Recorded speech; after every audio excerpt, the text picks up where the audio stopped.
day, and they're giving us fake pictures of Earth. Did you know that, sir?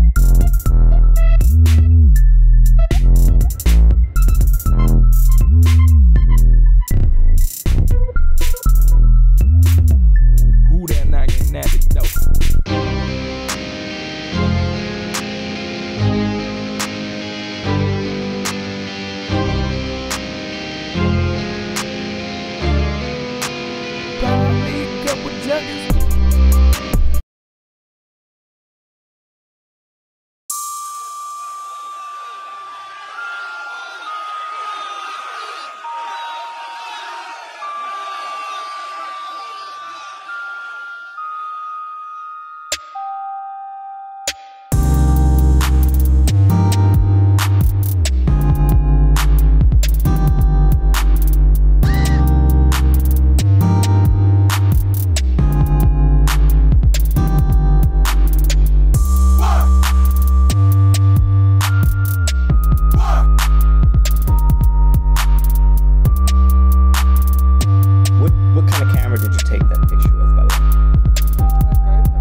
million a day, and they're giving us fake pictures of Earth. Did you know that, sir?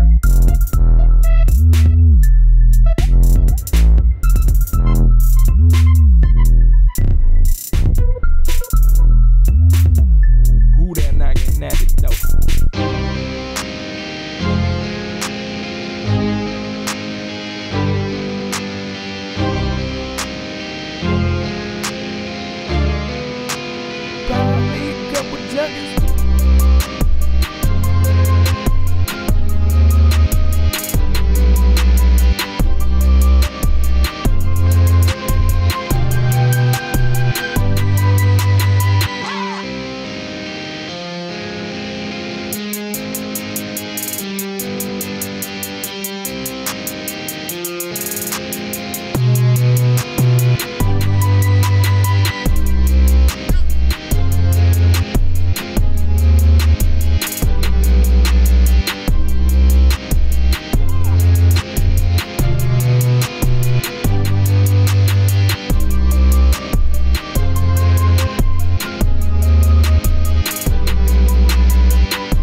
Yeah.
So do you think that the Americans landed on the moon in the 1960s?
Paper thin, fake moon.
All right, everybody.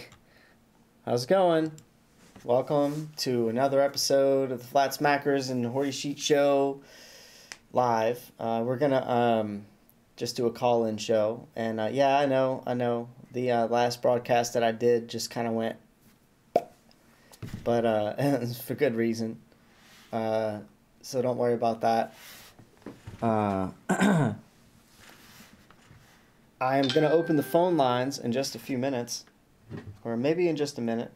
I think I'll do one. I think I'll do one phone call, and you know, if anybody wants to call in real quick, I'm really saving the phone lines for a friend of mine who is just brushing up on something before she calls in, and maybe I'll just kill this little gnat in the meantime. That'll give me enough time. That'll give her enough time. I got to get another one of those electric bug zapper things. Anyway, guys, I hope you are all doing good here. What we're going to do is just, like I said, a call-in show. And maybe after that, I don't know. Maybe after that, a little something else. Just because the last show got deleted abruptly, but we'll see. We'll see. Can't make any promises. Hey, he's back. Yeah. If you guys want to call in, if you have anything interesting to share, let's do a quick phone call. 504-264-3609.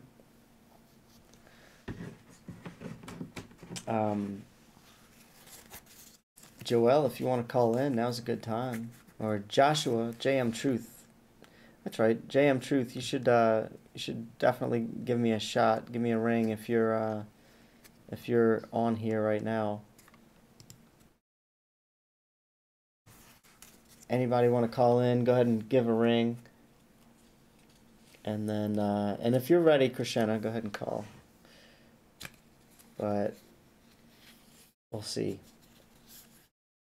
Morgal, I know, I just heard Morgal is in jail. Let's, in the meantime, we're going to play that, because that's breaking news.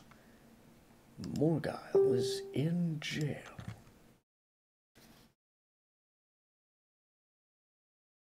Let's see.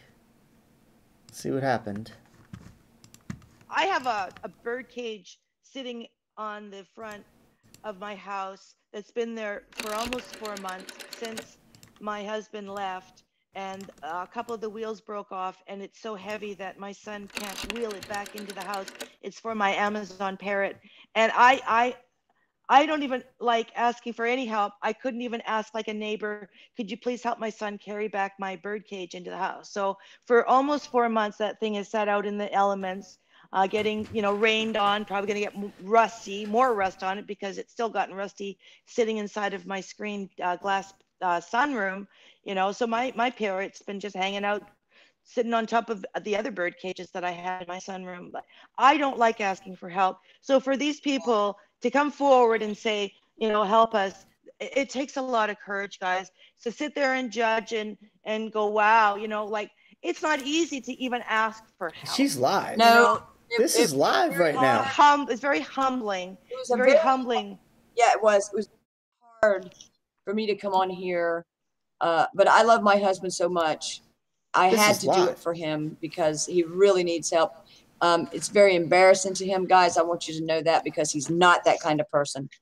But John, the kind of attitude that John has, and he don't lie to people. He tells the truth. So that's why he wanted to reach out to his community, the Flat Earth community, the Flat Earth family that we have, because he knows that they know that he's a good person and he will tell the truth, and he's up front and honest.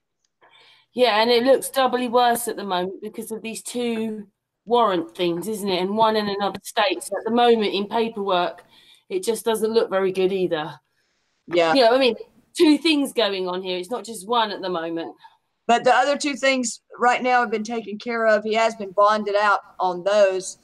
But like I said, they're not going to let him go because of this extradition. And there is this could go. All right. Wow, that's a big mess. Let's see if we've got, let's see who we have on the first call here. Hello, welcome to the Horty Sheet Show, Flats Americas Live. Who's this? Hello, this is Christina. Oh, how you doing? Yeah, All I'm right. good. I've managed to find this article here, so I'm ready to talk about it with you guys. Fantastic, fantastic. There was some breaking news I was just going over, and a lot of people are over there listening to the Sun and Moon group right now. That's why I've only got 11 of us here. But it turns out, or 14 of us we have listening. We have 14 right now. But there is a popular Flat Earth content creator who has been on the Globebusters channel for a while, is in jail right now, and I'm not exactly sure why. But there's a big thing going on over there right now. So that's that. But we're gonna do our thing here. If anybody wants to check up on that, that's going on the Sun and Moon Family United channel. But what we're gonna talk about here is that ancient map that was discovered that showed more continents. You wanna tell us about this a little bit? Yeah. So this map, it's an ancient Asian Buddhist map that shows 30 continents beyond the ice wall of Antarctica. And so what's interesting about this map is it was found in like a cave. It was hidden away in a cave in Hawaii. And actually they published the article in 1907 in the Hawaiian Gazette. So this was like apparently back in that time that it was published, it was okay to put in a newspaper things like, flat earth theories and whatever. But anyway, so as I'm reading through this article, it's interesting because they're saying that this map was several thousand years old. So that indicates right there, if they found a map that's that many thousands of years old, then somehow these Buddhist monks were able to maybe travel there. Maybe they weren't bound by the Antarctic Treaty, and they were able to go out in their boats or whatever they did and explore these other continents, because it seems pretty interesting because the continents are like the same size or larger as our continents. So then so I come from a history background, so I love history and I study it, and it's what I majored in college or whatever. But for me, what's interesting about that is like only recently, like 500 years ago, and history dates 10,000 years back. I mean, there's art from many thousands of years worth of generations, and a lot of the art indicates the flat Earth, like in the maps and just the religious texts. But anyways, what's weird about this is, as I'm looking at it and I'm thinking about how it was relevant in 1900, it was still like a lot of people still believe that the Earth was flat. Only until like recently did it become like a globe. Like even though for 500 years the concept has been repeated, only like within like the past 100 years has it been kind of accepted, because for like 500 years and tens of thousands of years before that, everyone really thought it was flat. So that's what I think is trippy. And so here we have an app, and why would, if you don't want people going somewhere, to tell everyone you're living on a ball and no one's going to have any curiosity about these other possible 30 continents that lie beyond the Antarctic wall, right? Exactly. Yeah, the ball theory has you not wanting to explore because it just tells you, oh, this is it. This is all the continents we have. No reason to explore. Ba-doom, bada-bing. That's it. And that's a problem because, I mean, we know that there's the Antarctic Treaty that's not letting us go to the edge of Antarctica. If we go south, we're going to reach an ice wall, apparently, and we can't go there. We can't explore past there. If you look at the AE map, all around the AE map, the sides of the AE map, there's different little land masses. They're named all kinds of different things. I think some of them is like Rockefeller Mountain and stuff out there. Yeah, I've seen that before. That's right. Yeah. So they're definitely trying to prevent exploration. So what's interesting to me is like perhaps like whenever they made this map or the other one, that obviously that treaty clearly wasn't in place back then. So maybe they did have the determination and the survival skills to travel through that ice over to something that might not be too far away on the other side, right? And then from the way it looks, like they're kind of just scattered. So anyone that could make the distance from, like, I'd say like the southern tip of South America over to the nearest continent on the other side, from there you're barely even, I mean, everything's really clustered. You could just, I just find it very believable that it's the travelable distance. If it existed, it wouldn't be beyond humanity's capabilities to go there. If that is there, the island is only about the distance from the tip of South America over to, maybe you're trying to get to like Russia or something. Like that would be further than where this continent's located, on like the closest one to South America's, little peninsula down there. So that distance is about the size of, maybe, I'd say, all of Eastern Europe and Asia combined. That's that distance right there. And then from there, everything's closer. Like, you have to travel maybe the distance of the United States to get to the next one. And then maybe a little bit, the next one next to that's like even closer. And then there's two that are even closer than that. Like it'd be like going across Texas or something to get to the next. Yeah, so I'm saying, like, if this is real, then it wouldn't be impossible for us to actually have a map that indicates all this stuff, right? That's pretty deep. Does that make sense? I mean, you could travel it. You know what? I can't wrap my head much around that kind of stuff. I'm being honest. It's hard for me to paint that picture in my mind. I have to have it drawn out. I'm terrible, and I'm sure a lot of other people are like me. You should look it up. You just have to Google ancient Buddhist. Here, what did I Google? Look up ancient Buddhist map of the Earth. And it's 1,000-year old. Here, what does it say here? Hey, are you watching the YouTube stream right now? No, I'm talking to you. All right, I'm gonna put you on. I'm gonna put you on the YouTube stream. On the YouTube stream. Okay. There you go. I'm gonna put you on the YouTube stream. No. I got you on there so everybody can see what you look like. What's that? I'm just kidding. Oh, okay. I was like, wait, they're looking at my ear then, dude, because I'm on the phone, but all right. Cool. Have a nice ear. No, we have an artist rendition of Krishna up on the YouTube stream right now. So this is an artist rendition of how Krishna. Funny. I don't even know. Well, I trust you. Yeah, so no, this map, like what the subject here, it was in the Hawaiian Gazette, and it was published in 1907. So if you want to pull up a picture, it'll only take you 2 seconds to Google it and get an image of this black and white map. But basically what I'm describing now, so you can better visualize it here for everyone, is you look at the central pool, like the 7 continents, right? Wait, tell us the name. Center of the map. Let me pull it up so everybody can see it. What's the name of it? What could we Google? Okay, look, Google ancient Buddhist map of the Earth. So I'm going to do it with you so I can, like, guide you through it better. Hold on. How do you spell Buddhist? Shit. Buddhist.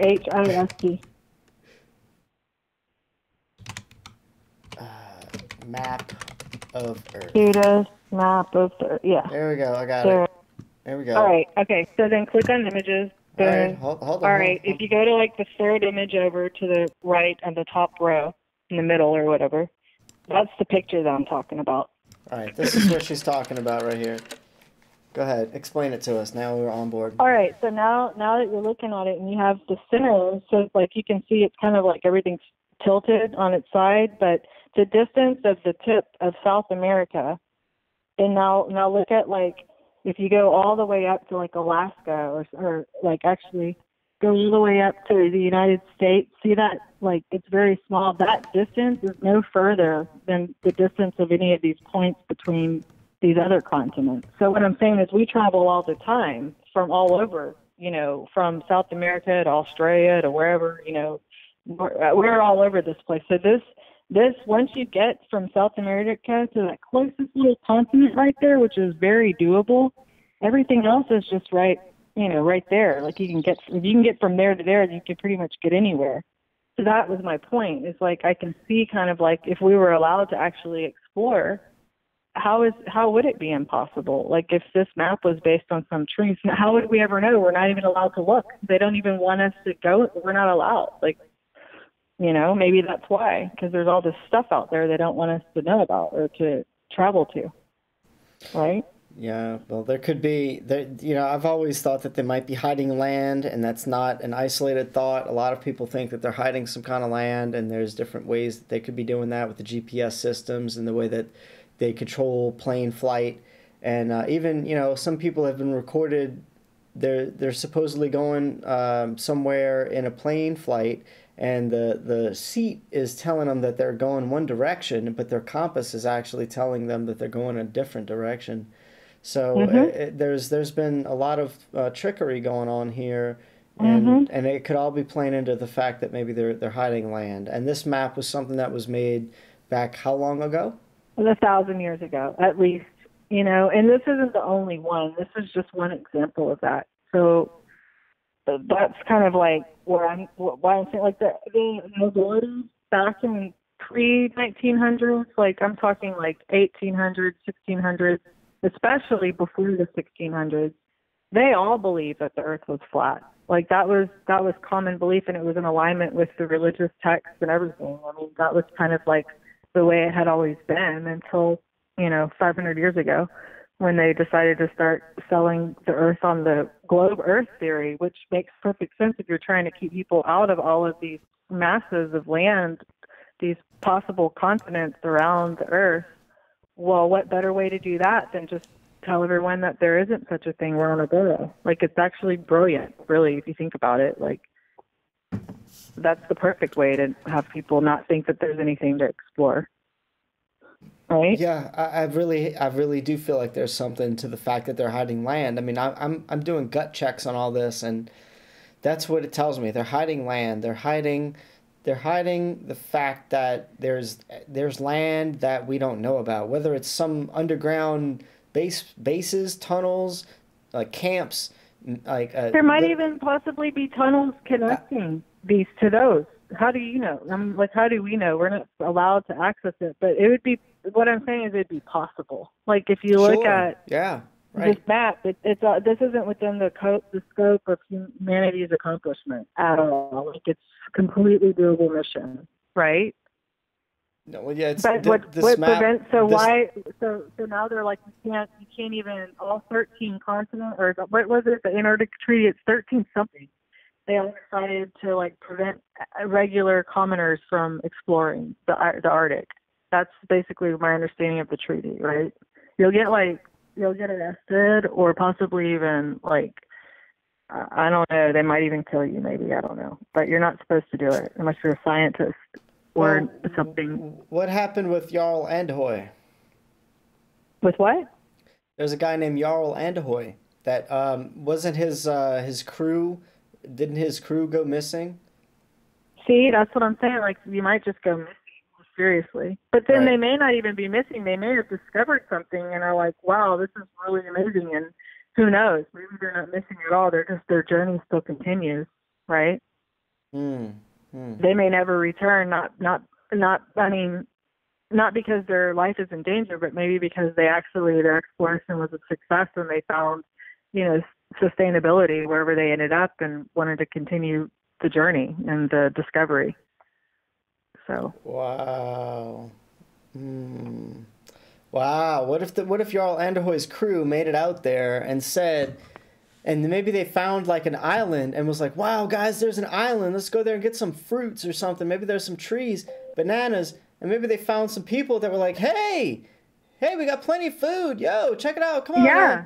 And then they were like, hey, you guys come from over there? Oh my God, how'd you get over here? Oh my God, nobody ever goes that way. That's Earth. Yeah, maybe. You don't go to fucking Earth, man. Earth is a trap, man. If you go there, you won't come back. You guys are all prisoners or whatever. Hey, so then there's this other one. I know, right? Then there's this other map. If you go back to that same search to the images, there's a blue and white one. This one's neat because it has two different sun and moon systems in it. So, and there's actually, wow, come to think of it, I'm looking at it now. There's a black moon. There's a white moon here on Earth, a black moon, and then there's a yellow sun. And then it looks like there's a repeat of that in the outer ring. We're looking at that right now. So that's yeah. interesting because, you know, a lot of people debate the eclipses and what's going on. People swear it's the shadow of the earth, and some people swear that, you know, the earth is flat. How could it be the shadow? They're above, those celestial bodies are above us. Well, what better way to explain it than the, you know, the black moon thing, maybe. I'm just saying, like, I don't know that that's true, but from a historical standpoint, like, for thousands of years in art, there has been depicted a moon, a sun, and this, like, black sun or black body or whatever. I mean, it's like maybe it's a black sun. I don't really know what it is. Black hole sun, a black hole, won't maybe? you come? Yeah. Won't you come? Yeah, remember that? Yeah. Mm-hmm. Yeah. Never know. They Never might even put That that in one, our yeah. face. Yeah, they might put that in our face, like via music. Black hole sun, won't you come? Flush it. What is it? Wash it all away. Flush it all away. Something. What does he say? I think it's wash it all away. Wash it all away. Woo. Yeah. And then you got Maynard from Tool saying, you know, I hope Mom comes to, you know, flood it, basically wash it all away again. Another flood analogy. Well, the flood analogy, right, with the heavens above and or the water above and the water below, kind of thing, like. Yep. God and then separated if you look the at waters these above. maps, Yeah. is that white area ice? Is that just frozen water around? Like, is the land like kind of like how it is here, where, you know, the continents or land masses rising above a huge major water mass that's frozen? So the whole thing is like a hollowed out donut, almost. I don't know. Like, who knows that? But Ooh. definitely something to think of. I mean, if I had never seen this map, I might not even know why. Why would they? Because that's a question sometimes if you're trying to talk to someone about whether the Earth's a ball or if it's flat or not. Everyone's like, well, why would they lie about that? I mean, isn't that an extravagant thing? Like, what? Well, here's why. I mean, I think this is a great reason why right here. It may not be the only reason. It may not even be a real reason, but it's definitely something that if you don't believe, then how do you not, have you tried to explore it yet, or do you just not believe it because it's easy to not believe something that's uncomfortable? Like, I don't not believe it because I haven't had the permission to go and prove it otherwise. I would love if I lived in a world where I had freedom to actually find rich millionaire friends with helicopters and the resources to go on a winter expedition and let's go see like there's this map. It says that there's something over there. Let's do it. I'm down. You know, let's go travel from the tip of South America to this one that looks like it's right over there. It can't be any further than, you know, going somewhere else here on Earth. Yeah, right. On Earth that we know of. Right. She's talking about this right here, I'm sure. Yeah, like no big deal. Like, but I'm not allowed to. I don't have permission to do that because I'm not important or special or scientific enough or whatever. So my liberty of freedom and exploration as a human being on this, whatever it is, has been taken away. So now I don't even have the choice to really make an educated decision on whether or not it's true or not because I'm not even allowed to know. Yep. Thank you, Antarctic Treaty. Through exploration. Yeah. Thank you, Antarctic Treaty. Mm-hmm. Yeah. So. That's where I'm saying, like, points. Nobody really knows one way or the other because we're not even allowed to even try to find out if we want to. Exactly, and that's some very great points to bring up. Did you want to talk about any other points? I know that there's some other things you wanted to talk about, or did you want to have anything else to say about the map while we had it pulled up? Oh, well, you know, the main thing I like to talk about is the water. So, like, the water curving, I'm still having a really difficult time proving, since this Earth, according to everyone else that thinks I'm crazy right now, that it's some ball. No, we're all show me the curvature. show me my frozen lake with curvature. Like, give me my 30-mile long frozen curved lake, because last time I checked, they're always flat. There's no curve on the ice. The ice is, you can get a laser pointer and like hold the laser pointer exactly 2 feet or not even that far, like a foot above the ice. And if it's a flat area that has no elevation consistently from point A to point B, then that laser should reach the end of the lake, right? I think I even saw more recently. You could Google this and look it up because I did read about it. This did recently happen where they did the laser test to try to prove the curvature of the water, and it turned out that they couldn't. Just saying. There was no curvature, and it was like documented, like it's an actual for real scientific study that can't be disputed because, I mean, lasers don't lie and they don't bend. Which experiment are you talking about? There's been the I'd Salton have to Sea. Google it to tell you about it. It was a big laser, like it was like, I want to say it was a 30-kilometer or maybe 30-mile long lake. They were looking for the bend. They were trying to prove, you know, based on the scientific model of a ball Earth, you cannot, theoretically, it's impossible to have a laser go straight and parallel with the water, body of water. I mean, now what lasers bend too, the light bends too now. I don't think that that's even possible, is it? What do you think? Can light really bend too, or I mean, because the point that I'm making is like whenever. Well, wait. Science says that science says that you can see. You could point, if you had a powerful enough telescope, that you can point it out and see over the ball all the way back to the own back of your head. And that's what science says. What? No. You think no, but if they say if certain refraction elements are met, if certain elements are met, that's how much light can bend. And I'm like, I mean, people believe that, and I don't, because that's stupid. But mainstream science will have you believe that you could see all the way back around the ball, back to the back of your head. That's absolutely ridiculous. Well, mainstream science will have me believe my sister in Australia is upside down, hanging in a city with the water sticking to the bottom of the. I mean, the whole thing's ridiculous, really. Exactly. Exactly. Okay, so here, flat Earth laser experiment.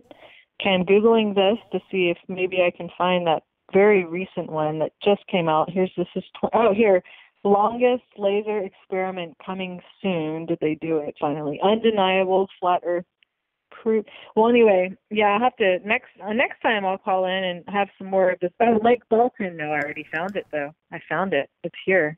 Yeah, so you got to Google Lake Balaton, Balaton. Laser experiment to determine the curvature of the Earth, if any. The woman they did it. Caroline, the one I'm living with right now, she went there to that one. She was there with all the people doing that with them. Yeah. That is so cool, really. Awesome. Yep. Yeah. So what did she learn from that? Tell me about her experience. That sounds really neat. She learned. I mean, everything is public now. What happened was they discovered the. I did a episode on this on my show recently. I guess it wasn't recent. It was a while now, but what was it? Was it National Geographic that was there? There was a big mainstream TV show, TV organization that was there. But what it amounted to was that the flat earthers were able to see the balloons.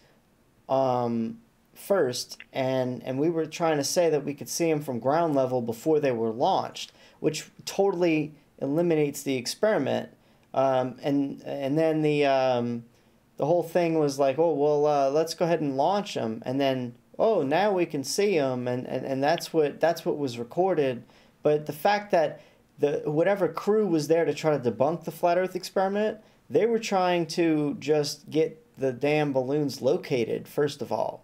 So that's how it all started. They were trying to figure out where the cameras had to be pointed, and when flat earthers located the balloons before the balloons were launched up at all, I mean, come on, that eliminates the whole damn experiment.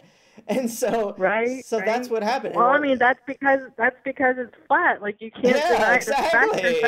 Exactly. That's what happened. In case you didn't know, if you didn't get the memo, that's what happened. That was beautiful. Nathan Gonzalez, Josh Walker, and Caroline was there, and even Patricia. I think Patricia Steer was there. Was she there? Was Patricia there? I don't know, guys, but Caroline. They're looking to do something else. If not, they might have done it already. I just get so mixed up. Yeah, well, according to this, I'll have to Google this now. It says the 14.3-mile laser experiment will be held August 15th and 16th. So that must have been what you're talking about. It was at the Lake Balaton. So here, I'm going to just paste this and see if it pulls up the results from August and see. I mean, I'm assuming that it, based on what I've already almost remember hearing about, it was a success. Like the laser experiment proves that that the water doesn't bend, right? Is that how it, in conclusion, is that what they discovered, or no, am I missing it? You know what? I'm a little bit intoxicated, and I don't remember if I covered this one or not on my last show. I have to look at my notes. It's But okay. if No, you it's wanna, cool. if Here, you I'm wanna pulling link it up. yeah. I found it here. Here, I'm Googling it. Lake Balaton laser experiment to determine the curvature. Okay. Now, like, I'm kind of just doing this freehand, so I don't know if these sources are good or not, by the way. I hope that they are, but I'm looking for some, like, honest, legit results. I think they were a going 20-mile laser experiment on YouTube. So someone even did a bigger one since then, apparently. I think they did a 14.3 mile laser experiment. That's the last one that I covered. Is that what you're seeing? 14.3 This is miles? on, okay, so I'm at metabunk.org, METABUNK.org. Metabunk. Oh, I don't trust Metabunk. Escaping the rabbit hole, how to debunk conspiracies. Okay, so these are people that are trying to, like, prove that the Earth is, I guess, still a globe, is what this is. Right? These people, like, are in denial. Yeah, exactly. Yeah. Okay. Well, but no, not necessarily, because then you have, of course, in the comments, you've got both sides. That's just the way it is, you know? So let's see what both sides, maybe they have the result. Well, but yeah, so that's my point. Oh, you know what? I might be getting the Salton. Hey, you know what? I might be getting the Salton Sea mixed up with Lake Balaton. That might be what I'm doing.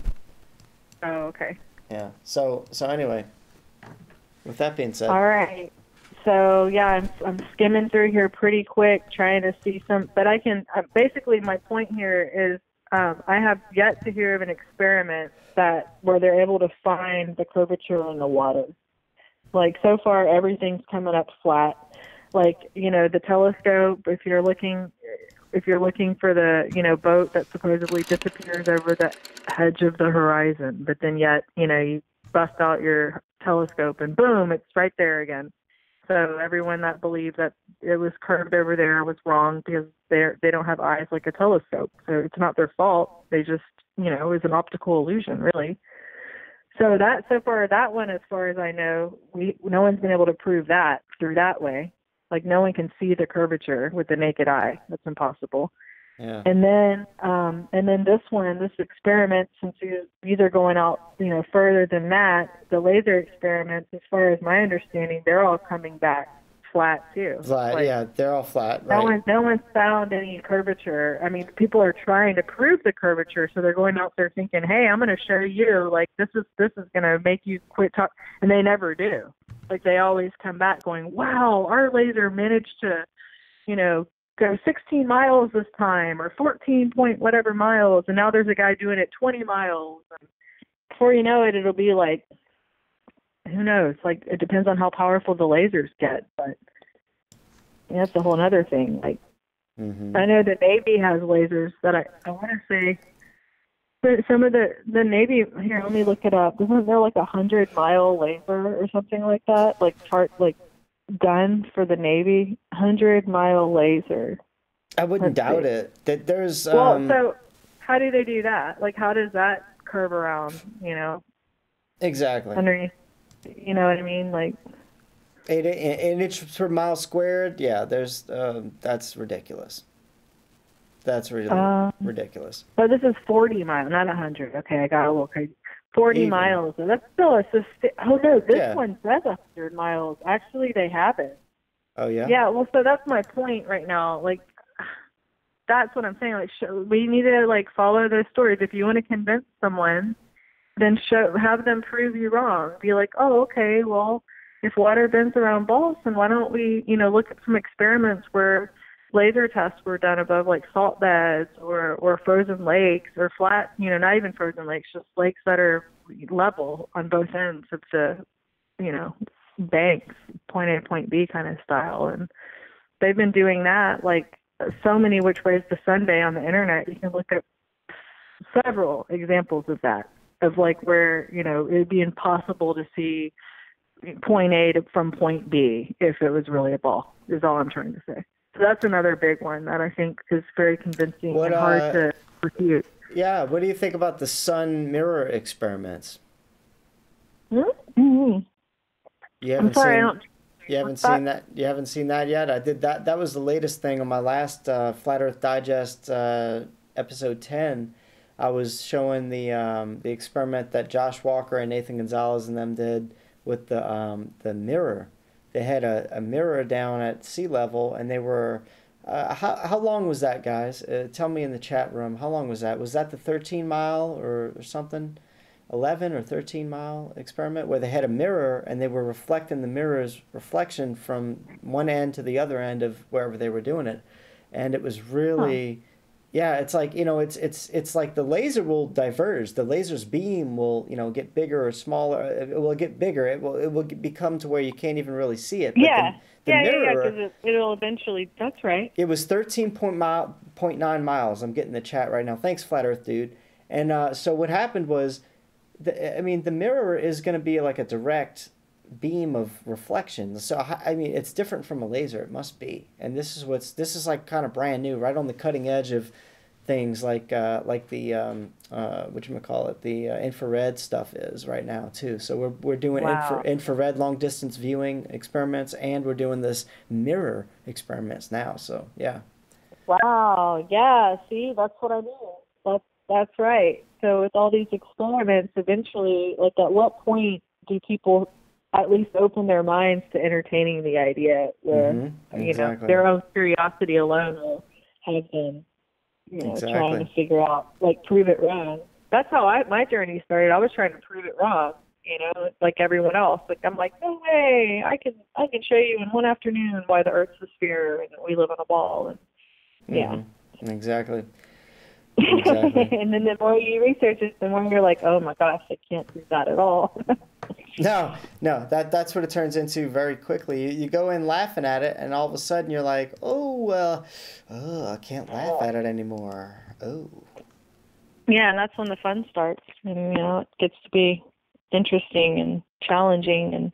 But that's why these experiments are so awesome, because, I mean, last time I checked, isn't that the scientific method? You establish a law whenever you have a hypothesis, and you have the same results twice, then it becomes a law. Isn't that right? Like an indisputable truth. With truth, all truths are laws. Do I have that wrong? I mean, I don't know. Is that right? I don't know. I'm not sure. There's something about, like, if you have an experiment and you can prove it with, like, repeated results, then it becomes like either a law or a truth, or maybe they're the same thing. It becomes both. But it's no longer a theory. Theories are the ones that can't be proven. So, like, for example, no one can prove that water wraps around balls yet. People just believe it because that's what they tell you. Right. So nobody can actually go out there with, you know, their devices and their plan and execute proof at the end of an experiment to show curvature around. I mean, as far as my understanding, there's no proof of that. It's still a theory. So from what I'm reading on the internet here, it's definitely experiments, tons of experiments from all over the world are being done with lasers and now apparently mirrors or whatever, but definitely with laser pointers that are showing, you know, no curvature, or either that or it's way, way, way bigger than they say it is. That's my argument, is that if we're able to see stuff pointing a laser or pointing a mirror from A to B on this scale, given the measurements that we're given as Earth's, you know, size, well, either the damn thing is not that, either it's bigger or it's flat. One or the other. Right. It's one or the other. That's right. That's how I feel too, because, I mean, and show me. I'm open to it. If someone thinks that what I say doesn't make sense or that I'm wrong and they have proof of it, I'm so curious to see proof of water curving, like on a frozen lake, on a, you know, salt bed. I mean, I don't know. Like, just there's got to be a way where that connection, that experiment is out there and they've shown it, because everything that I've seen is the contrary. And, and that's why I'm going to believe what I believe, because if I'm seeing one thing that's showing me, like these people that are saying like, oh, I can see on a clear day, I can see, a place that's like 80 miles away, then that's impossible. If it's a ball, done. Like, that's just not possible to see 80 miles away or 50 or 30 or whatever on a clear day. Anyway. Yeah. Exactly. Unless you're like on a super crazy, super tall building, but these people are like on the beach, on Exactly. the beach looking out.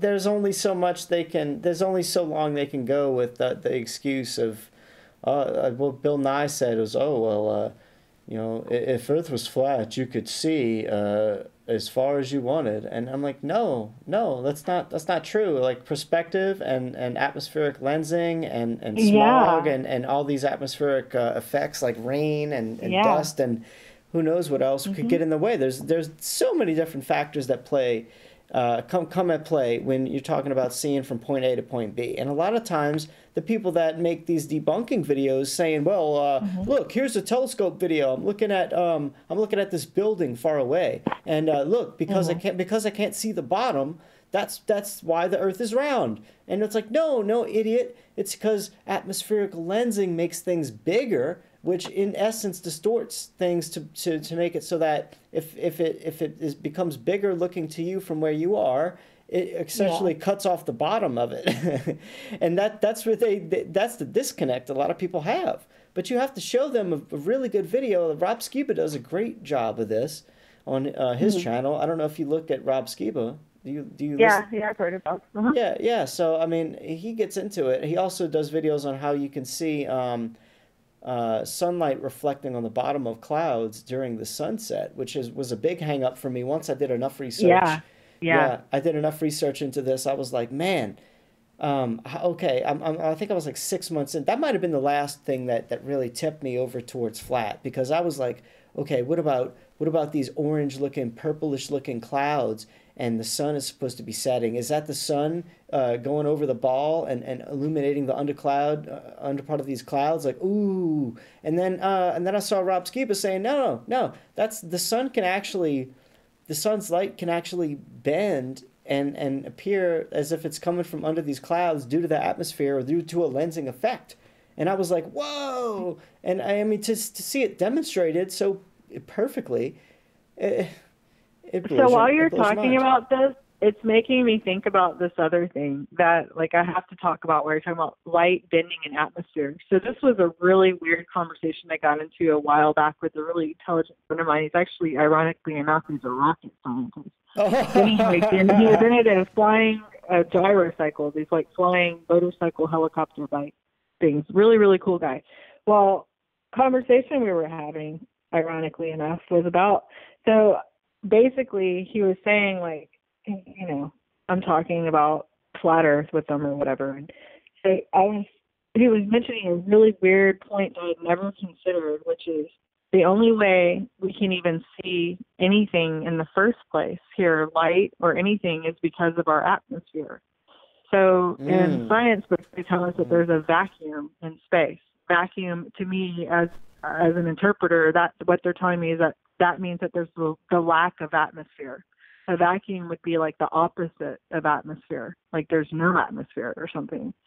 So from that perspective, I'm thinking, well, interesting that you say that, because, like, if you need light to see stuff, then maybe, the sun or the stars don't look like anything the higher up you go, if that's really true, because how does the light, what molecules or what particles is the light going to cling onto to even deliver, the final, like, from your eye to the source? Like, there has to be something for the light to travel to even be an illusion in the first place. Does that make sense?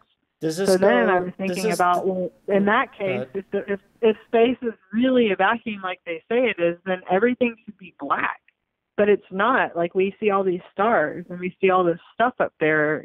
It's never black. It's always like starry. Or the higher up on a mountain you go on a clear night, you're going to see a canopy of stars with the less Earth light pollution. But So that's why I don't think it's a vacuum up there. I'm like, how is it a vacuum? Because I can, you know what I mean? Like, even though from Earth I'm seeing it, like, yeah.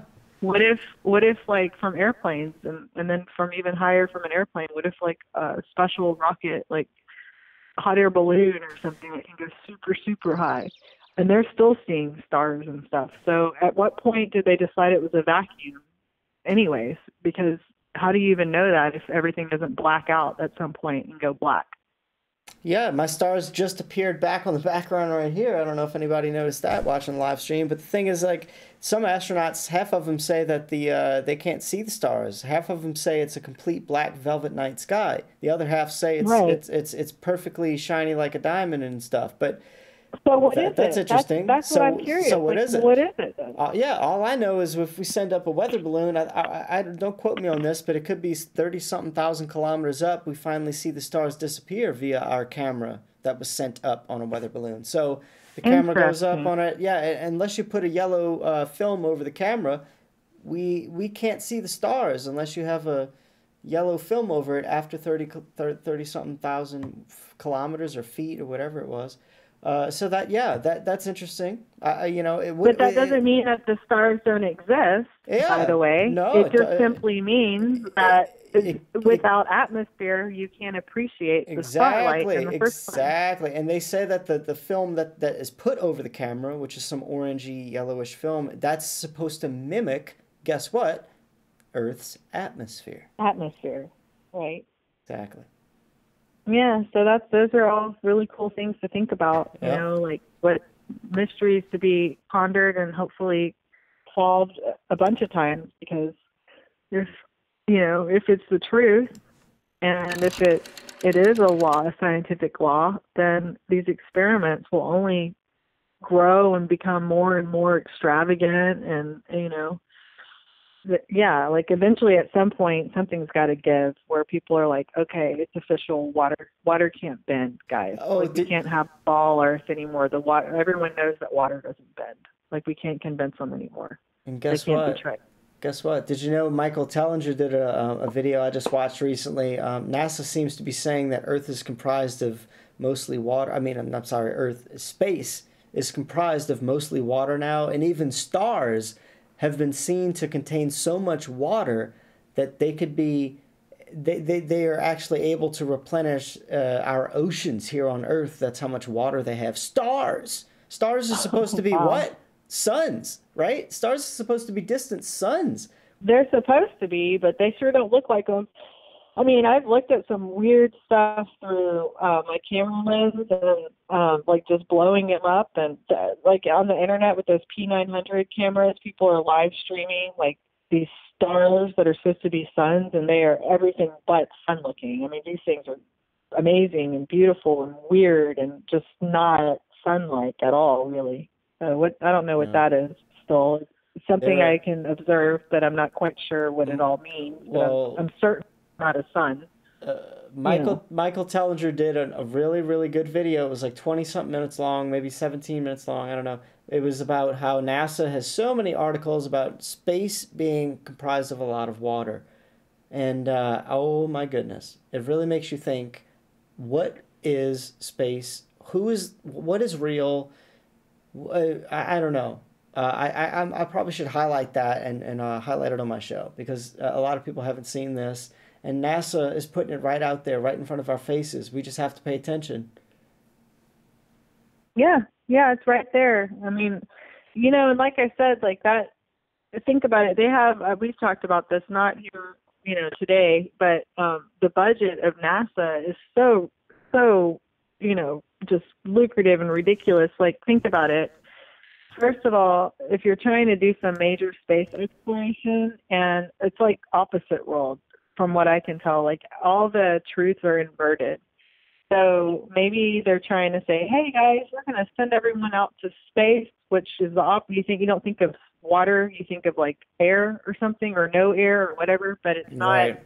Think of water, right? But then yet if you go to NASA, I'm in Houston, I've been there, like they have this big pool and the guys go down and they do all their practice in the water. That's not, I mean, I get the weightlessness aspect of training, but yet water is also plasmic and very heavy, and the opposite of empty space-like.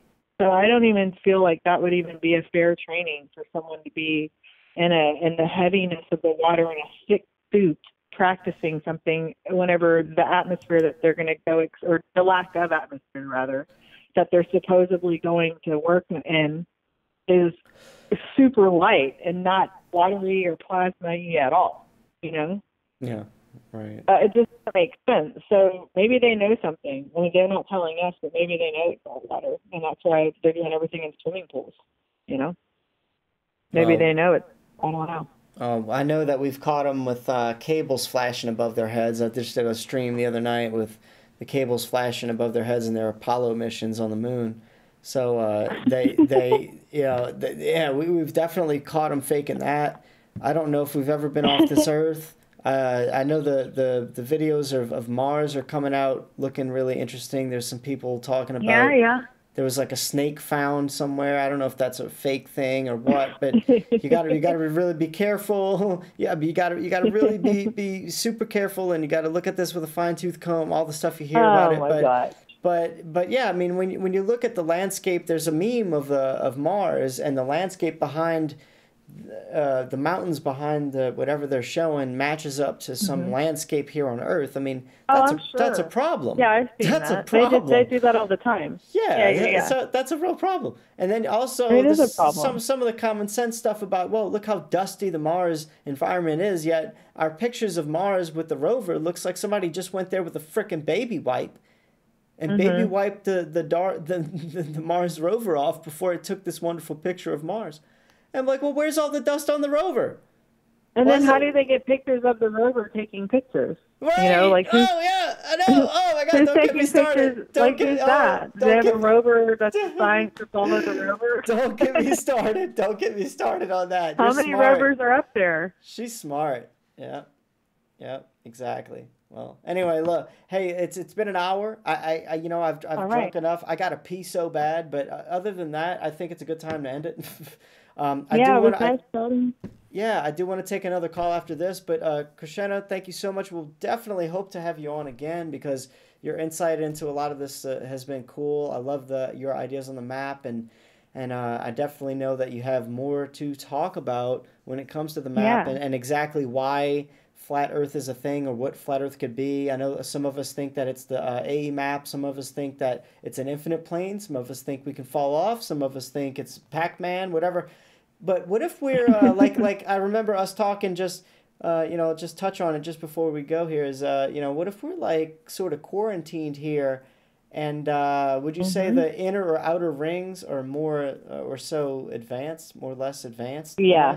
Yeah. No, I would actually think that it could be a combination of both, like more advanced yet less advanced, or maybe both. They could have, but more advanced in the sense that maybe they're not as dependent on the system that keeps us in slavery. Perhaps they're more, tribal or something, like in the movie Avatar, like how the blue people were in Avatar. Maybe it's something like that, but then it could also be, who knows, they could be super, super amazing, like the smartest of all of the pioneers and explorers that end up at these places, and then they have kids, and then they end up with, those are like the best explorers on Earth, but they just keep exploring, and they don't want to come back here, maybe, Interesting. So, we can definitely talk about some other stuff next time. But thank you so much for calling in tonight. Right. It was a real treat. Yeah, well, take care. Have a good night. You take care. Happy we'll talk holidays. again. Happy holidays. You too. Yeah. Bye. Bye-bye. Awesome. All right, guys, we're going to take a quick beer break. And when I get back, we'll take some more calls. This is strictly a call-in show tonight. So give me a second, and or give me 2 minutes or whatever, and I'll be right back. Huh? How about that? And I'll immediately address the chat as soon as I get back.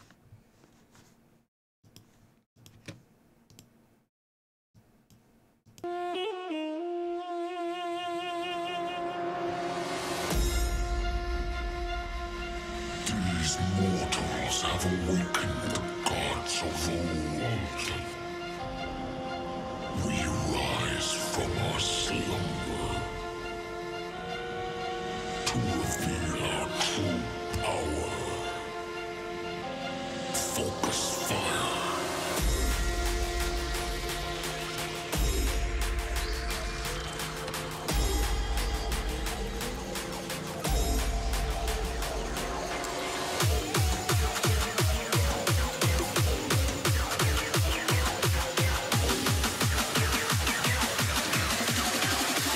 Now to strike.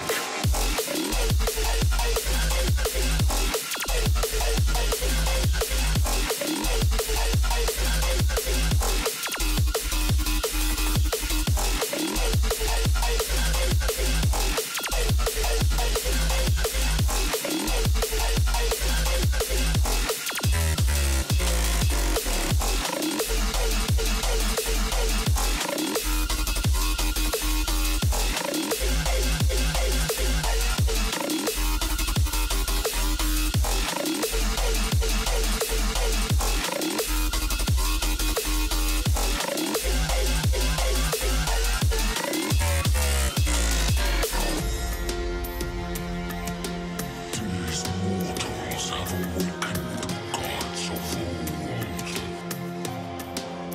We rise from our slumber to reveal our true power. Focus fire.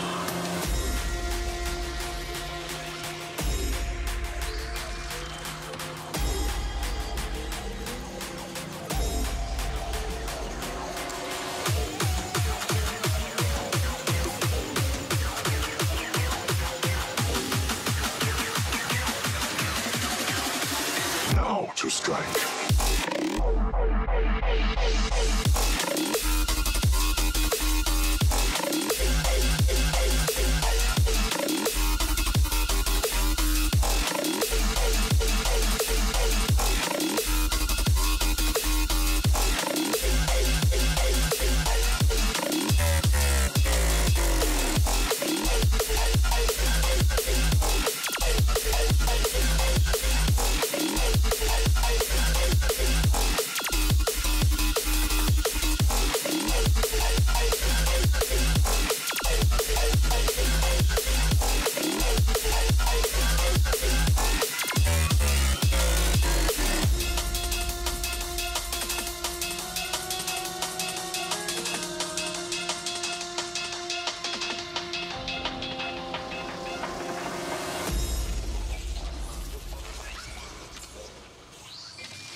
You could take the treat. All right, that was perfect timing. Okay, so I want to thank my good friend Krishna for calling in. Thank you so much for that. I'll send her a little voice message thingy right now. Thank you so much. That was awesome, and we got to do it again sometime. I'll send you a message after I'm off air if you want to talk again sometime tonight. If not, we'll catch up later. Peace out. Awesome. All right. And then Caroline just said, "Oh my God, I'm so tired." She's got to be about on her way home right now. Oh.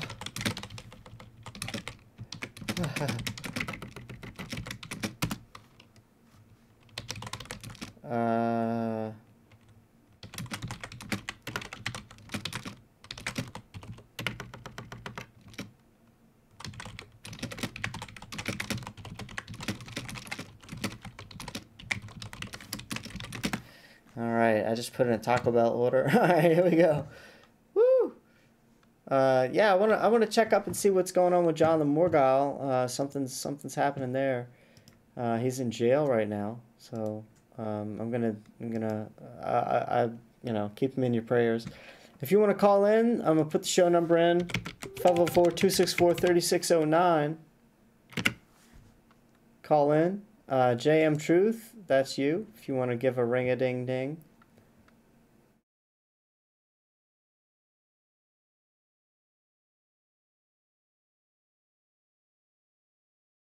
JM Truth, call in. Let's see what you got going on. I know you have something else. Go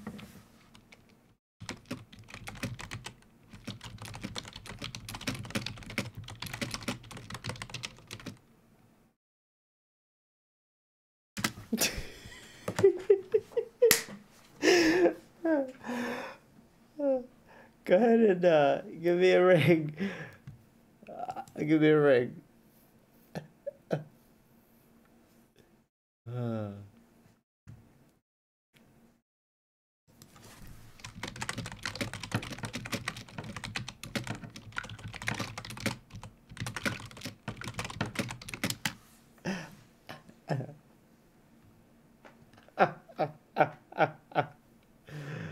All right, let's go ahead. Let's start this up. Come on, come on. You gonna ring? There it is. All right, 406. Hi, you're on the air with the Horseshoe Show, Flat Smackers Live. Who is this, and what you got?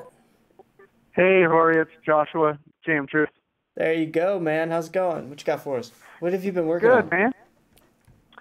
Well, like I know you like to write scripts, I've been writing my butt off with a ton of scripts. I've kind of revamped my website. I've got a whole section now dedicated to science and philosophy.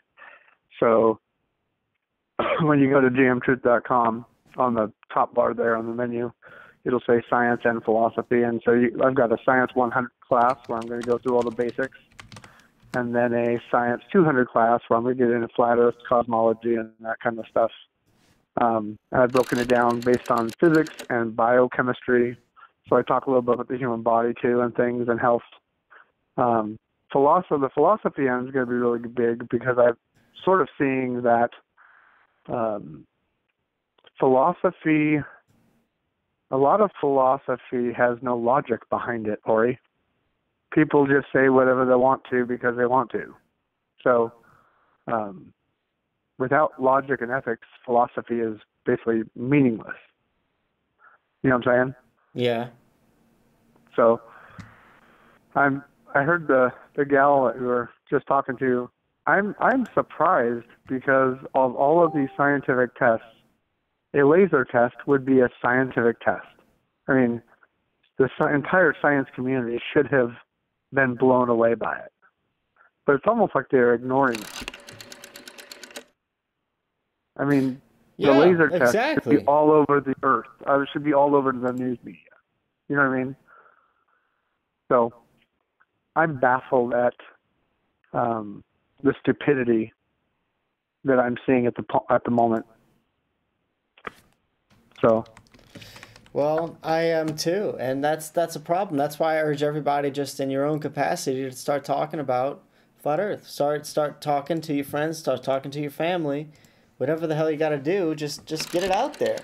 Well, what I'm finding is, for example, my family. I have many times approached my parents on this, and I get back, well, that's your truth. That's not our truth. And the whole reason I started my philosophy section is because we have used words incorrectly, and it's kind of do as thou wilt, almost philosophy, where I'm going to believe what I want to believe. People are not going to like one of the videos I do because it's belief versus truth, and I'm going to break it down and show how belief and truth are actually opposed to each other. Truth is, as you know, something that is proven.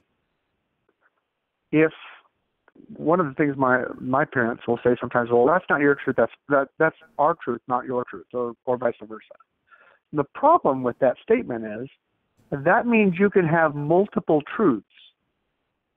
The problem is if I through empirical data and scientific method and scientific data am able to prove X, Y, Z, and you believe A, B, C, what quantifies the actual proof? So right now we have the ball earthers and the flat earthers.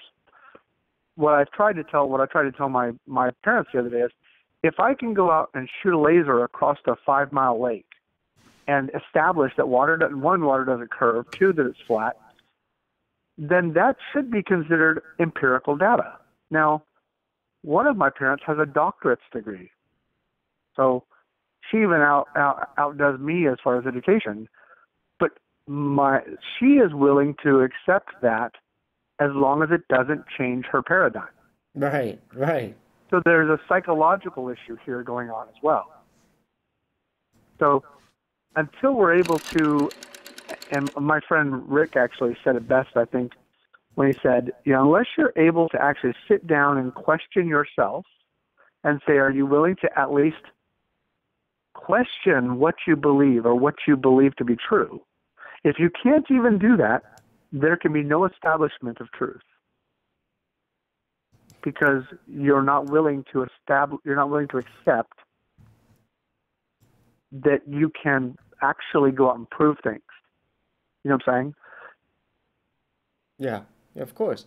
You have a certain bias over things because you feel a certain intellectual superiority because you read it in the damn book. You have to take an exam. Right. Yeah. So I'm actually going to do a little, could call it a gimmick. As a filmmaker, I love to have funny things in my videos. So I'm revamping all of my scripts. I'm rewriting all of my stuff. I'm actually going to redo it all, especially go back and actually do the science. So I'm going to have science courses where I talk about theory and philosophy, and then I'm going to have labs where I go and I do the actual experiments and show people, hey, look, gas pressure, we're going to do it with a water rocket. Really simple experiment, but it proves you can't have a gas pressure next to a negative pressure or a vacuum. Now, again, I've tried asking my father this, and my father, unfortunately, is like, well, apparently there's enough evidence to show the other side. Well, I'm baffled because I'm like, look, you taught science for so many years. You understand scientific method. You understand this stuff. I can't believe what I'm hearing from physics teachers, in high school. Like, it's almost, it is. It's like they're completely indoctrinated and teaching directly out of a textbook. Mm-hmm. And regardless of what is being said, regardless of whether it even makes sense and has been proven empirically. Exactly. That's this common theme now with our education system. Yeah, my kids. Well, I got kids. My 15-year-old is coming home and going, Dad, I don't understand half the stuff they're teaching me. Of course, my son understands the Earth's flat. My son understands a lot more than most people. So when he comes home, he's like, they're teaching us this in biology. And I said, well, to give an example, he and I have gone around and he and I have kind of not debated, we've had a talk about H2O versus OH2. Same thing, same molecule. I just put them in different positions. You would have a biochemist or a chemistry person tell you they're not the same molecule. They are the same molecule. Where the oxygen and hydrogen is placed in the written text does not change the molecule. It doesn't even change the mass of the molecule. But that's what they're teaching in school. So my son came and I said, well, OH2 is the same as H2O. He says, no, it's not. Well, it is. You just can't write it out that way in the mathematical equation because they write it out a certain way. Yeah, I wonder if that's a form of hiding our knowledge. If we were to attempt to combine any of these things ourselves, if they're going to change the way it's presented versus how it's written out, or the way it's done versus how it's written out, then that's a problem. I don't know. That's what it sounds like. It sounds like they're trying to obscure stuff. No, they are. They are trying to obscure stuff. My 15-year-old comes home and he's talking about how they're teaching about space and planets and stuff. And he, right now, because he wants to be accepted in school, doesn't want to rock the boat. Exactly, rock the boat. He and at 15, I don't want him to go and have to deal with some of the stuff that we do. You know what I'm saying? Exactly. So I just said, hey, learn their crap, take their tests, get your high school diploma, and then be done with it. I would tell him, look, make friend. Like here's $50. Get your smartest friend that you're close with, cheat on his test. Give him $50. He'll be fine with it. Like, don't even burden your child with having to stock crap and garbage in their head. That's what I would do. Right. I'd be tempted. I'd be tempted to do that. That's funny. Yeah. That's hilarious. I'd be like, bro, don't just find something else to do with that time. Cheat off your friend's test. Good. Be good to go. Right.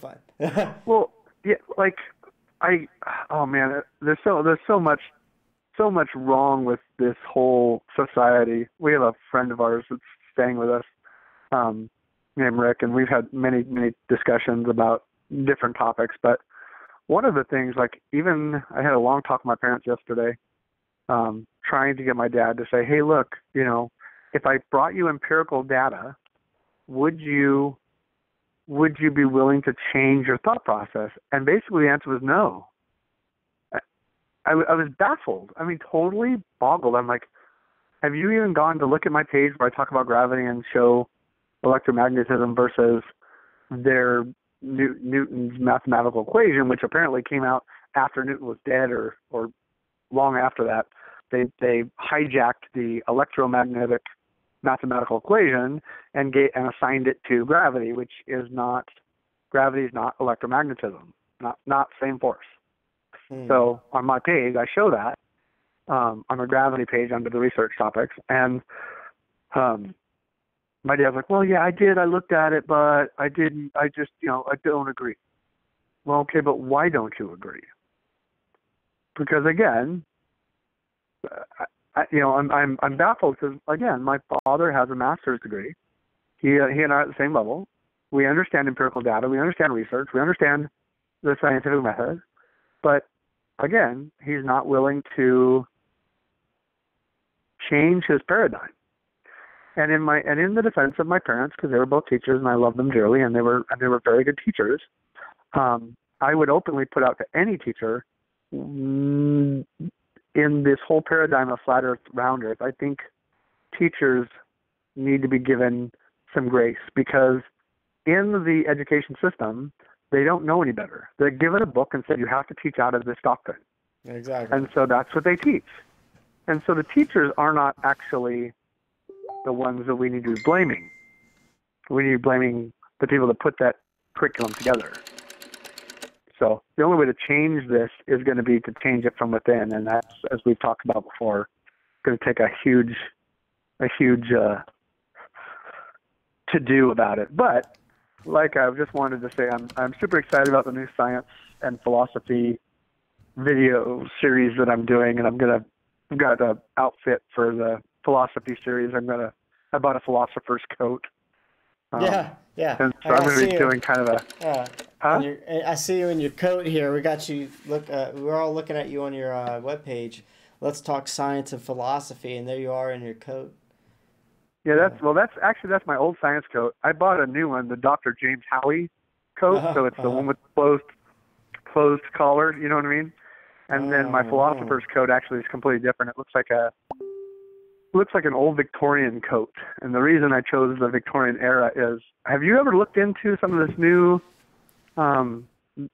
stuff about our history, that our history may not go back beyond 250 years ago? Like, there may have been a whole peaceful society before then and they destroyed it. There was a whole peaceful society it ties and into then the they destroyed stuff. it? Yeah, it ties into mudfloods. Have you ever heard the term mudflood? I have. Yeah, I did. And yeah, that's interesting. I've been... when stuff is hitting your consciousness and you've heard it like a couple of times. This is the second time I've heard about this mud flood that supposedly may have even petrified the giants or the titans back in the day or some stuff like that. So, it's a crazy stuff, dude. Yeah, it's complex. It's complex. We talked about the deception. The deception actually and I started researching many years ago. But the deception seems like it is far greater than, flat Earth is just the tip of the iceberg, dude. Like, we have pictures from 200 years ago, camera pictures from 200 years ago of giants. Actually, like, there's pictures of giants in the Vatican. There's pictures of giants. There's all this crazy stuff. Even like a lot of the stone building structures that are ancient may have been from a civilization that was destroyed, but not from long ago. We're talking like 300 years ago. Hmm. And there's a lot of evidence because, these grand buildings with these grand doorways that are, 3 times the size of a man. Those doorways, that's not practical for human. We don't build doorways that big. Right. Exactly. So you're talking about a building that was built for a much bigger person. Mm-hmm. Anyway, I'll send you some of the links offline here, and you can get to it as you can. But it's pretty crazy, dude. Have you ever heard the term Tartaria? No, I haven't actually. It was apparently a huge white. Well, I should say white. It was a huge civilization that apparently encompassed the entire North Hemisphere, if you can call so north of the equator. Let's put it that way, because it's not a globe, but like all of Russia, a lot of Europe, Northern Europe, and most of the Americas and Canada were all Tartarian land. And there was this whole civilization that lived very amalgamous. They had basically one religion, if you can call it that. They were a peaceful society, from everything that we can tell. And they were destroyed basically because of usurpers and craziness and people wanting to, not to throw out the name Rockefeller, but, Right. Wow. Well, interesting. Anyway. Interesting. Anyway. All right. Some more cool stuff. Well, so, when you start completing more stuff, man, let me know. Like, give me some highlights, or let me know what to highlight whenever something's good. And I'll definitely highlight it on the show, or I'll invite you back to talk about it. And I appreciate what you do, man. Hitting at everything at a scientific level like you do is really what we need in a lot of aspects. So keep it up. I noticed you had a degree in you had some paperwork going on. Let me see what it said here. Instructional design and technology. Yeah, it's a Master of Science. It's in teaching. Yeah, Master of Science. Yeah, there you go. Yeah, Master of Science. Yeah. And then even a Bachelor of Arts, so you kind of you might understand some stuff about how they're faking the space photos and whatnot. Oh yeah, my BA is actually in film production, and it encompassed the entire gamut of film production. So from beginning to editing, special effects, photography, and I have a whole hour-and-a-half documentary that I do where I tear apart NASA videos and NASA photography or NASA imagery in real time. That one, and I may go back and actually redo that and add some more new cool stuff that I've come across. But he's talking about how you've taken NASA.gov pictures and you've shown how they've been faked. That's what you're talking about. Oh yeah, you can disassemble them. Yeah. Yeah, right. Disassembling NASA stuff. Yep, exactly. Yeah. So good stuff, man. Good stuff. Really. Yeah, because an image, that's what a lot of people don't realize. An image and a photograph are not the same. A photograph is, as you know, taken from a camera and it's shot in real time. An image is a composite of multiple elements to create the illusion of a photograph. But it's not a photograph. It's actually a composite. And you can disassemble them just as they were put together. And you can show that they're not... so they don't react the same way as photos. So anyway. Yeah, cool. Well, good stuff, man. We'll have to have you on again. I really appreciate you taking some time out, making a call, and giving us some info about what you do. Because guys, JM Truth TV YouTube channel, check it out. He's just getting started, and he's got a lot of good stuff to say. You'll definitely want to see what he's got when he puts it out. Thank you, man. Anything else you want to say? Anything else? No, I just want to say publicly, flat Earth is not a debate. It's a scientific fact, and it should be able to be proven. Yep. I wish let's stop debating. It's not a debate. Exactly. Let's stop arguing. Prove it. Science, lay out the scientific method, lay out the scientific proof. They can either accept it or they can go stick their heads in the sand. No, exactly. So anyway, great. Right. You do great work, man. Love you, Hori. Thank you, man. I will talk to you sometime soon, I'm sure. All right. Have a good night, bro. Take care. You too. Peace out, bro. All right. Now I gotta. Oh. What? What's that? Oh, we got a disturbance down at the Tesla car. Should I hop in and take care of that?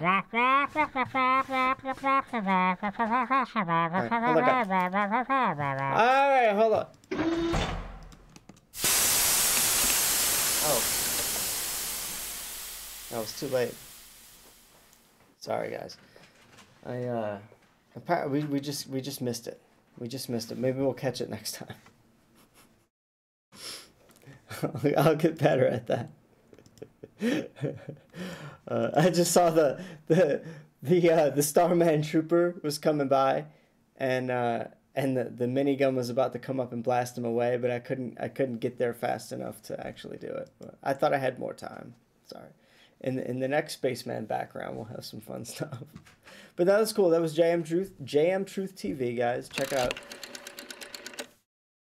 jmtruthtv.com. And also his, jmtruth.com. jmtruth.com. And his channel, JM Truth TV, on YouTube.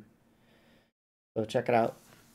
Anyway, I think I'll end it here. I'm about to get some food in a minute, so it's about time for me to go. I'm gonna say hi to everybody in the chat though real quick. I don't know, should I end it here? Should I take should I end it here? I don't know. Yeah, I should end it here. If I do something else, I'll label it and I'll come back online, but I'm not sure. I'm out of beer too, so I don't know how much more I can do here. Joel B, how's it going?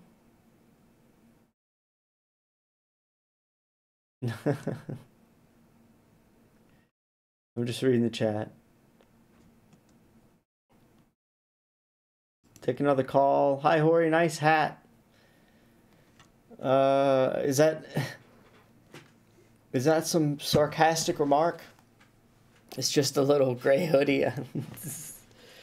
But thanks if it wasn't. I do like wearing a beanie. The beanie look is good for me, except when I'm out in public, people think I could sell you several different kinds of drugs. So anyway, stick around. I think I'm gonna do one more call, so I'll put the number out. One more 504-264-3609. One more call, because there's something else I wanted to say before I left. At least I want to say, I'll do the next show, the Flat Earth Digest episode 11, where I'm gonna have highlights of the Flat Earth International Conference 2019 in Denver. I'm gonna have the New Zealand event highlighted and the Amsterdam event highlighted. And I'm also going to try to do some new channel highlights. I've really been wanting to I've been wanting to get around to doing that. I can't talk anymore. Maybe I'm too drunk right now. But how's it going, guys? Hey, nice work up there. They never respond. They don't even wave back.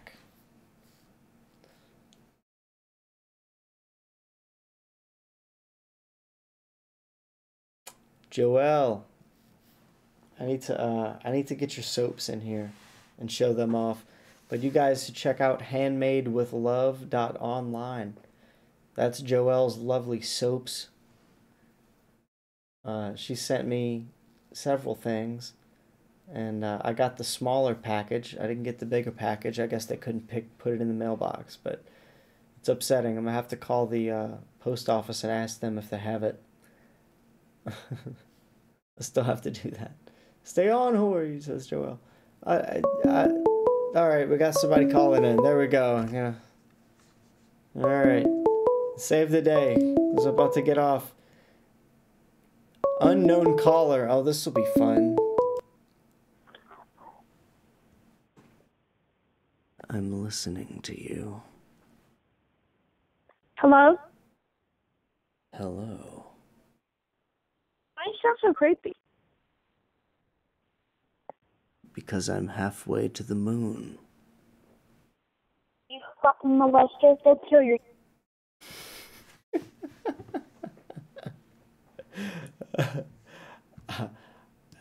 You know, it pays to have that sixth sense ability sometimes when you know you're about to get trolled. But the unknown caller thing really gives you away. Anyway, all right, guys, I think I'm gonna go. I'm really, really hungry. I'm really, really hungry. And if I get back on tonight, I get back on, but I can't promise anything. It's only 8 o'clock. I don't know. Just want to say thanks for the support. And look, if you're still in the chat and you're not already considering this, well, consider it. It is my Hori Sheet Show Patreon. It's $1 a month. That's $12 a year to support what I do as far as bringing the community together, flat smacking people, and giving everybody the latest news on a weekly or bi-weekly basis. So if you like what I do and it's worth anything to you, I do that, or casually make a donation, a couple of bucks here or there, which honestly, a couple of bucks here or there is going to easily be more than $12 a year. Yeah. So, easily it's going to be more than $12 a year. So consider that. Patreon is pretty cool. It's just, an easy way to support what I do. So I love you guys, and I'm here to wake people up. Who's with me? We'll find out. Take care.